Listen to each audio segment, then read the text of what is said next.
Just give us a quick second here. How's it going, everybody, first off? I kind of missed you all, I'm not going to lie. Vous me manquez un peu. Pas seulement un peu, mais non. Merci, beaucoup. Merci. So we had a great chat today with our caucus. I want to put it out there that we have some priorities that we've laid out to Canadians. Those priorities remain our priorities. There are things that we're going to fight very hard to deliver for Canadians. We're going to push to make sure that this government understands that they need our support to deliver on national programs that are going to lift people up. And we're going to continue to fight for those things. All the same priorities we laid out. We need to work honestly towards reconciliation. We need to make sure we invest in healthcare.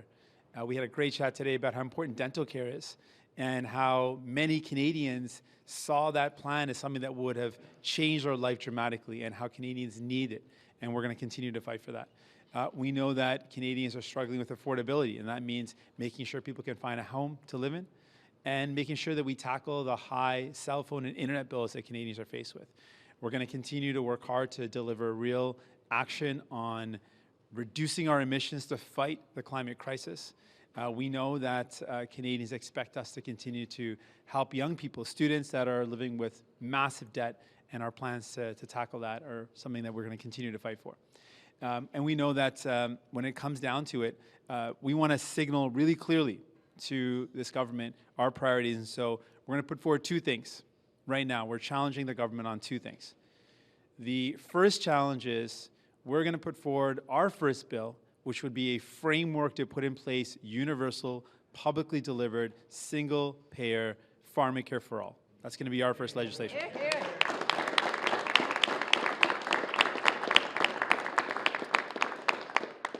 And our second challenge, in the spirit of true reconciliation, our second challenge is to the government to immediately drop the appeal of the Human Rights Tribunal decision of Indigenous kids getting equal funding. We're asking them to drop that right now. Hear, hear.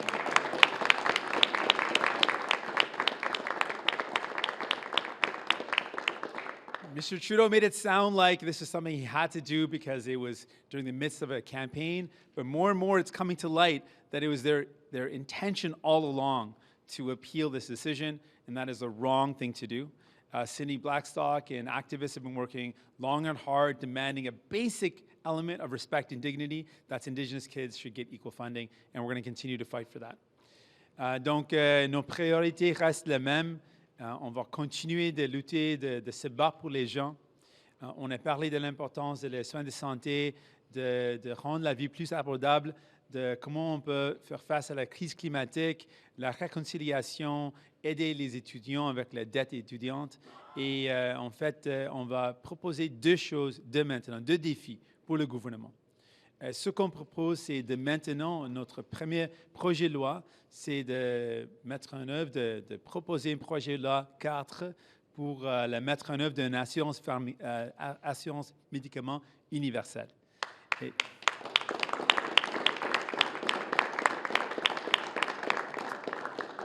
Et deuxièmement, notre défi, c'est de mettre un défi au gouvernement d'arrêter tout de suite l'appel de la décision des tribunaux de droits de la personne canadienne, tout de suite arrêter l'appel de la décision qui veut donner la justice pour les enfants autochtones.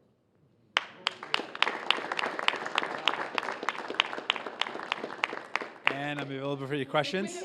We'll start right here. Yeah. You're standing here today with all due respect to the new faces that I'm noticing. It's a much smaller team, 24 of you, and there's one sole Quebec MP and a number of former colleagues that are not here today. So what is your message to those outgoing MPs who lost in Quebec?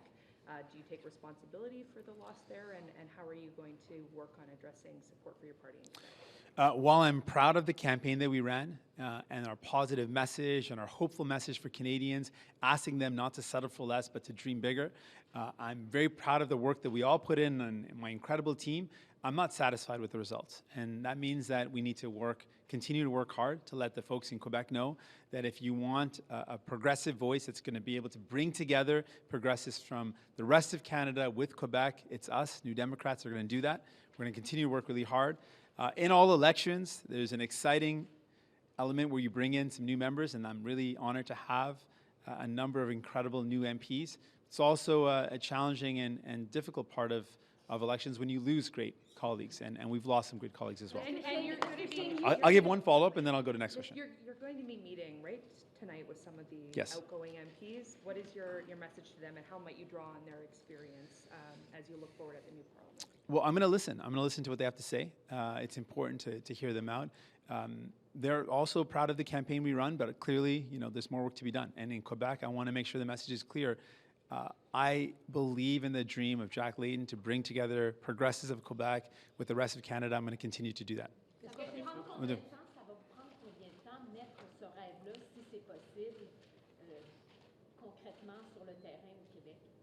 Donc, aujourd'hui, on va avoir un rendez-vous avec les députés sortants et on va parler avec eux de ce qui s'est passé pendant l'élection.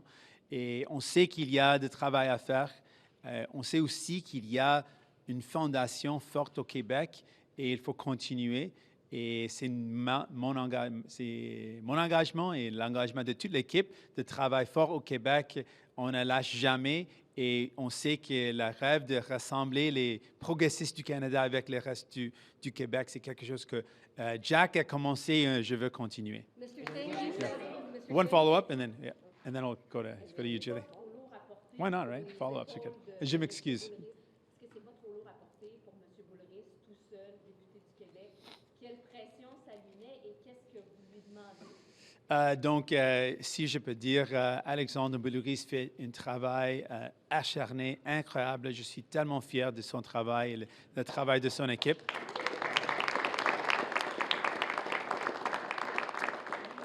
Mais ce qu'on va faire, ça ne reste pas seulement sur les épaules de mon lieutenant Québec et mon chef adjoint, Alexandre. Ça reste seulement pas à moi aussi.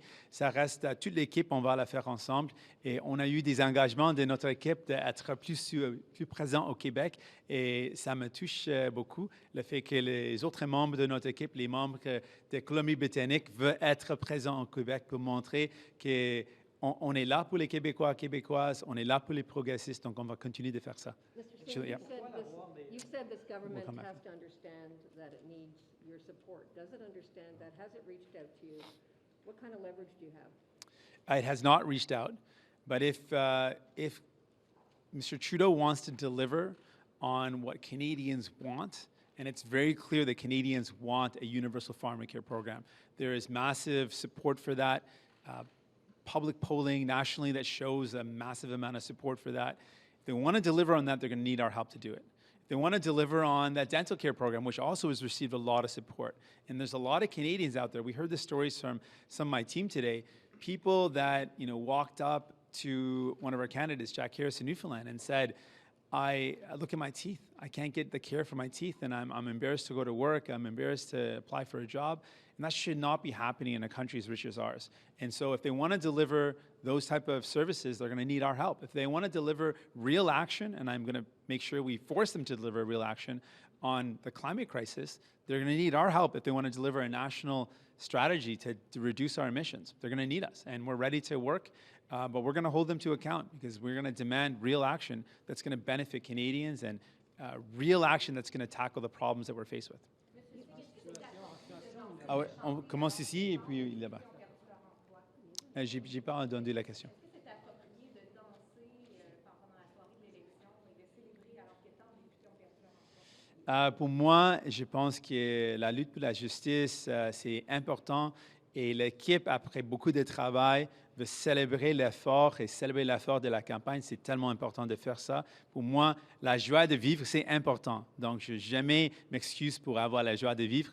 Mais c'est important aussi de dire que je suis triste et c'est dommage qu'on a perdu des députés à travers le pays. Et c'est dommage qu'on ait perdu des députés au Québec et Saskatchewan. Et on va continuer de travailler très fort parce que c'est important de garder ces sièges, mais aussi d'avoir une représentation néo-démocrate dans ces comtés, dans ces régions. Dans la situation minoritaire que vous avez présentement, là, vous venez de dire que vous avez deux priorités. L'assurance médicaments, l'arrêt de l'appel. Si ces deux conditions-là ne sont pas respectées de la part du gouvernement libéral, allez-vous tracer une ligne rouge et dire on vote contre le prochain budget? Ce qu'on fait aujourd'hui, c'est de mentionner que nos priorités restent les mêmes. Donc, on va continuer de se battre pour les priorités qu'on a déjà mentionnées. Donc, ça inclut l'environnement, l'éducation, les dettes indiennes. Ce qu'on dit maintenant, c'est de montrer nos priorités de maintenant. Pour avancer ces priorités, on a 2 étapes concrètes et c'est exactement ce que je propose aujourd'hui. C'est d'avancer les priorités avec 2 étapes. Un, c'est le défi d'arrêter les pales et deuxièmement, c'est le projet de loi pour encadrer comment on peut aller de l'avant avec l'assurance médicaments universelle. La question, M. Singh, c'est si ces 2 conditions ne sont pas remplies, qu'est-ce qui arrive de votre part? Qu'est-ce que vous faites? Donc, ce qu'on dit aujourd'hui, ce n'est pas comment vous avez encadré. Ce que je fais aujourd'hui, c'est de proposer notre premier projet de loi et deuxièmement, de mettre un défi au gouvernement d'arrêter les appels. Et c'est ce qu'il faut faire si le gouvernement vraiment veut avoir la réconciliation. On a une étape qu'il peut prendre dès maintenant, ça c'est d'arrêter l'appel. On commence avec ça. On va avoir des négociations dans l'avenir et je ne vais pas avoir ces négociations dans le public, mais je veux mentionner ce que je vais faire et j'ai mentionné 2 étapes que je vais prendre. Mr. Singh, what about the financial situation for your party? Would the NDP even be in a position to work with other opposition parties and topple the government right away after the throne speech to head into another election? Are you even financially able to sustain an election campaign? We're in a good financial position. We had great results out of the campaign. Record fundraising minus 2015, but great results. And we're going to continue to work hard. What we're going to do in this election or in this campaign is to fight hard for the priorities that we put out and let Canadians know they can count on us to fight for them. I'm not going to deal with hypotheticals in terms of what's going to happen until we see the throne speech, but I'm ready to let Canadians know where we stand. And that's why we're putting out our first project, our first bill, private member's bill, is going to be on how we move forward with universal pharmacare. And our second challenge to the government is this: drop the appeal. If you're serious about reconciliation, drop the appeal. So what happens when the government One follow-up, and then I'll go there. What happens when the government doesn't do that? Mr. Trudeau We're- has given no indication that that's what they plans to do. They're continuing with appeals. What happens when they don't? Our first step is to put out our challenge, and we're going to build public pressure on this. We're going to let Canadians know that this is what we're saying should happen. A lot of Canadians wanted to see this government work with other parties. They need to work with other parties. We're putting out some clear conditions, some clear areas that we think need to be advanced. We're putting them out right now. You had a follow-up right here? Sur quel principe, sur quoi vous êtes prêt à transformer un gouvernement dans un contexte inévitable? Donc, ce qu'on va faire, c'est chaque décision, on va l'évaluer. On n'a pas pris une position sur qu'est-ce qui va arriver, mais ce que j'ai fait aujourd'hui, et ce que je vais proposer aujourd'hui, c'est 2 étapes pour avancer nos priorités. Ça, c'est ce que j'ai proposé aujourd'hui. What about the Un gouvernement sur Trans Mountain, par exemple, parce que là-dessus, Trans Mountain, vous êtes contre, mais Je suis contre et j'étais contre, je vais continuer d'être contre.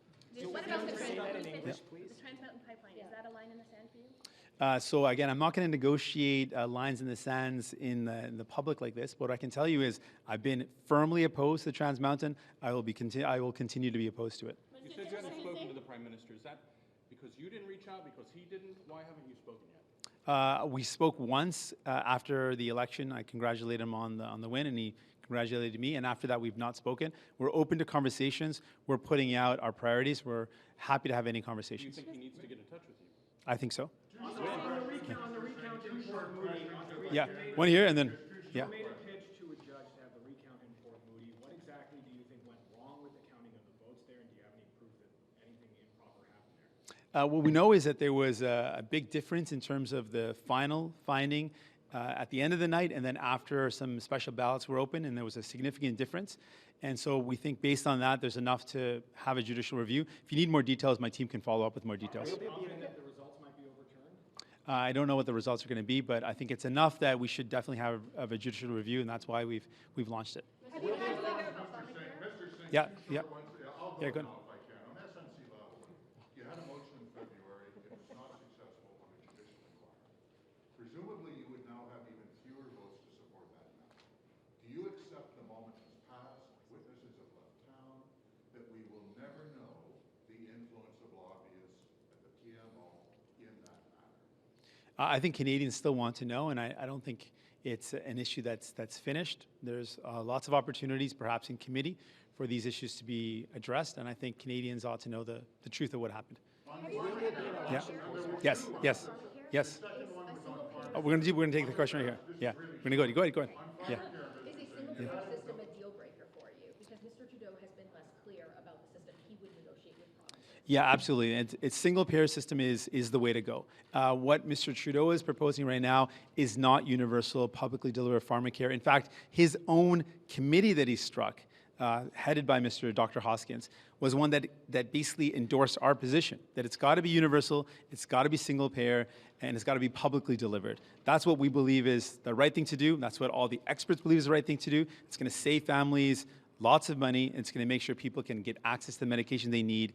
This is the logical step forward. We need to do it. We're the only country in the world that has a universal healthcare system that doesn't include medication coverage. We've got to go forward with it.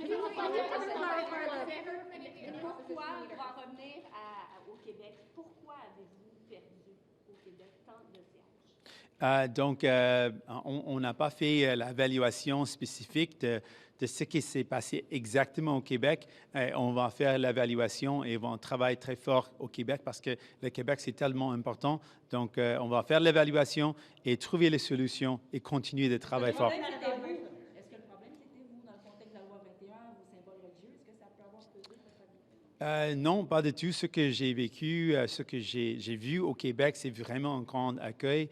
On a vraiment changé l'opinion de beaucoup de monde parce qu'on a parlé des valeurs et on a eu une réception. On a eu beaucoup de gens qui ont dit, oui, M. Singh partage les valeurs québécoises. Je suis quelqu'un qui... Mais il y a des défis et on va évaluer ce qu'on peut faire. Mais c'est clair que pendant la campagne, on a montré que oui, je suis quelqu'un qui défend fermement les droits des femmes, la liberté des choix. Je défends la communauté LGBTQ. Je suis quelqu'un qui veut avancer des actions concrètes pour faire face à la crise climatique. Donc, on a montré que je partage les valeurs. On va continuer de travailler. Je comprends que vous allez faire une On va come to you right after. Je comprends que vous allez faire une étude plus exhaustive, mais ça n'a pas fonctionné. Pourquoi, selon vous, vous avez été sur le terrain beaucoup? Donc, on va continuer de faire le travail, on va faire l'évaluation et on va suivre les résultats de ça. Have you reflected on what went wrong this election? That you did lose 15 seats, and what have you learned? Well, I mean, I'm proud of the fact where we started and where we ended up was a pretty incredible journey. And there's things we need to do. There was a lot of fear-based voting in Ontario, and that fear-based voting really was difficult for us, where Mr. Trudeau promised that this would be the last election under the first-past-the-post system, and then because he didn't change it, used the fear of the first-past-the-post system to get people to vote a certain way. That worked in Ontario because people are afraid of Conservatives, understandably so. But I want people to vote not out of fear. I want people to vote for hope. I want people to vote for something. And that's a message that I'm going to have to work really hard to make sure Canadians know that they don't have to settle for less. They don't have to buy into the fear-based voting that the Liberals want to promote, that Canadians deserve better, and I'm going to deliver better. Can you clarify? Will there be a review of your performance in this election? Well, there always will be, and I'm going to come out of it with an awesome result, I'm hoping. We're going to figure out the details of that. I can get back to you and let you know. But let me just finish the question. So, no, I'm confident that New Democrats saw this campaign and were inspired. Thought that we ran a campaign that was filled with hope, filled with positivity, and real concrete solutions for Canadians' problems. And we made people at the heart of what we did. And what I'm hearing from folks and from my team is folks are proud of the campaign, and we're going to continue to work hard. I got to introduce myself to Canadians, and I think that they like what we stand for, and I'm going to continue to fight for them. Did you have a follow-up? There will be a formal review of your leadership and your performance. There always is. Are you talking about a leadership convention? There's always a review or something separate. Yeah. So there's always, it's as a standard protocol, there's going to be a review in the convention. Can you clarify your... Yes. Vous dites que vous êtes très fier de votre campagne, puisque vous partiez de très très loin. Mais quelle est votre responsabilité dans le fait que vous partiez de si loin? Vous avez été élu en 2017, puis vous n'avez pas réussi à créer le momentum avant la campagne. Alors. C'est un défi tout le temps. Pendant l'élection, ce qu'on a fait pendant la campagne, c'était un travail extraordinaire. Je suis fier de le travail, mais je ne suis pas satisfait avec les résultats. Ça veut dire que je veux continuer le rêve de Jacques. Je veux gagner plus de sièges au Québec. Je veux regagner Toronto, Brampton, les autres sièges à travers le pays parce que les gens ont besoin de nous. Je sais que on est l'option progressiste pour les gens qui veulent avoir une assurance médicament universelle, qui veulent avoir des investissements dans les soins de santé. Si on veut avoir des actions concrètes pour faire face à la crise climatique, c'est nous, les néo-démocrates. Donc, je sais que les gens ont besoin de nous et on va continuer de travailler fort. Qu'est-ce que vous auriez pu faire pour avoir créé un momentum avant l'élection? Parce que vous étiez si bas pendant 2 ans. Mais c'était difficile, beaucoup de travail à faire et on a fait le travail. What do you think about the comments of Guy Caron, who's been talking, saying that Bill 21 hurt you in Quebec and that you need to find a better way to reconcile criticism of the law from outside Quebec with its popularity in the province? Well, I disagree with that. I think that what's happening in Quebec is, folks, I want to win over the hearts and minds of people. And we're seeing that happening because the bill is wrong. It's discriminatory. It's wrong to discriminate people based on the way they look. And when so many people believe it's okay to discriminate someone, it's my job to win over those people and show, hey, that's not the way to go. If we want to make a society where there's a true separation of church and state, we can do that by protecting the rights of women, by making it easier to have access to abortions, by protecting LGBTQ communities, and by showing, listen, I'm somebody who has a turban and a beard, but I believe in fighting climate crisis. I believe in defending the rights of women. I believe in expanding those rights. I feel it's not good enough to just talk about those rights, but we got to expand them to make sure that there's access to abortion services everywhere in Canada. And I'm confident that that's going to work, and it's already shown to work. In Quebec, we're seeing people start to wonder, maybe it doesn't make sense to discriminate people based on the way they look when someone that looks like me actually shares all their values. And I'm confident what we can do is to change people's mindsets on this, and that's what I want to do. I want to win over people's hearts. So what I've said really clearly is there's a court challenge right now, and I don't want to interfere with the court challenge, but I'm going to fight this. I've been fighting it every single day, and I'm happy to do it because I believe there's a lot of Canadians in this country that have been told that they can't do things because of the way they look. They've been told that they don't belong because of the color of their skin or their beliefs. And I believe that we need to build a country where everyone belongs. And this bill does not do that. It goes the wrong direction. And I'm confident, though, we can win people over and let them know that we can build a better world when we work together, when we unite each other instead of dividing. It didn't work over 6 weeks. You lost a tremendous amount of seats in Quebec. You're blaming Mr. Trudeau for the failures in Ontario, saying that he was fear-mongering, vote splitting. At what point do you sit back and go, this was actually on me, and as leader, I didn't do a good job? I mean, if you saw the campaign, that was a pretty good job. I'm going to be honest with you. Well, campaign was I'm looking at the comments, it's not as big as you started with. Yeah, I mean, that's life. Sometimes it doesn't work out, but I mean, we fought hard, and we're going to continue to fight hard. But more importantly, listen, I'm not satisfied with the results. If you're asking me about that, I'm not. I want more New Democrats elected. New Democrats, Canadians need New Democrats. We make life better for Canadians. We fight for them. And so, yeah, I'm proud of the campaign. I'm proud of the work that I put in. I'm proud of the work that my entire team put in, that our central campaign put in. I'm proud of their work, but I'm not satisfied. I'm not going to be satisfied until we form a new Democratic government. So if your question is, am I satisfied? No.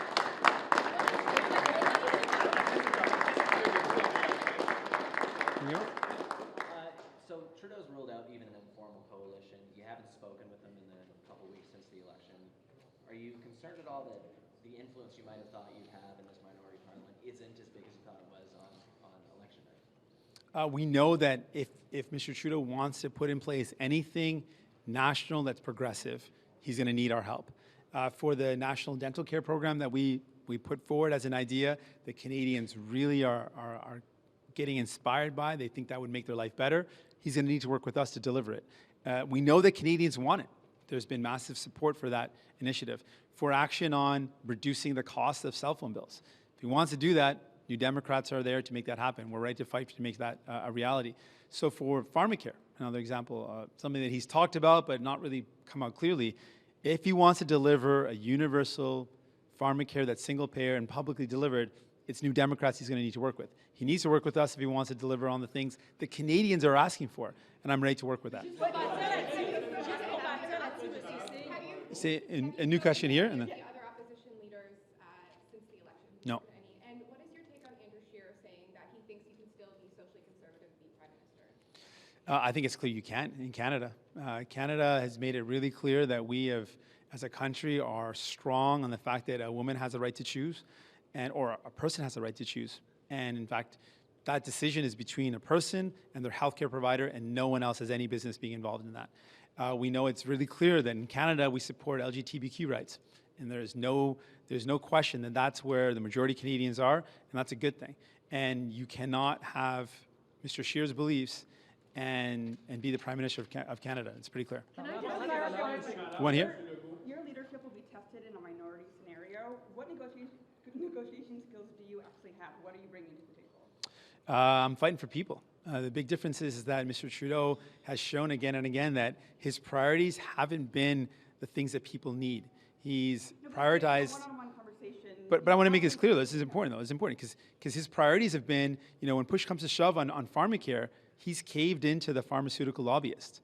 So the difference is I'm not going to cave into them. I've made it clear we need universal, publicly delivered, single-payer pharmacare for all. That's what we need. I'm going to fight for that. While Mr. Trudeau likes to talk about it during an election campaign, it's clear when he's pressured, he doesn't deliver. I'm not going to cave in, and I'm going to make sure that he delivers on what Canadians really want, which is a universal system that's going to lift everybody up. Should I say a new question?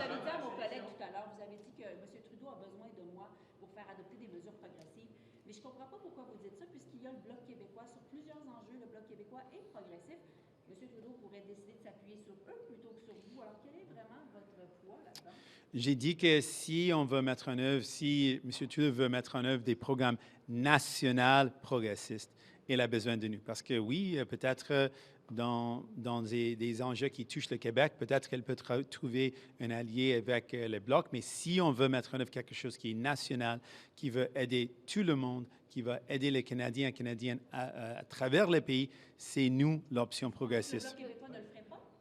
Je pense qu'ils ont déjà dit qu'ils ne veulent pas faire quelque chose pour avancer les enjeux qui touchent le reste du Canada. Okay, last question. Who's not asked a question yet? Anyone new? Any new question? We'll go. This does present a problem with math. Liberals don't necessarily need the NDP to get through a lot of their agenda. So how are you going to apply pressure in this scenario?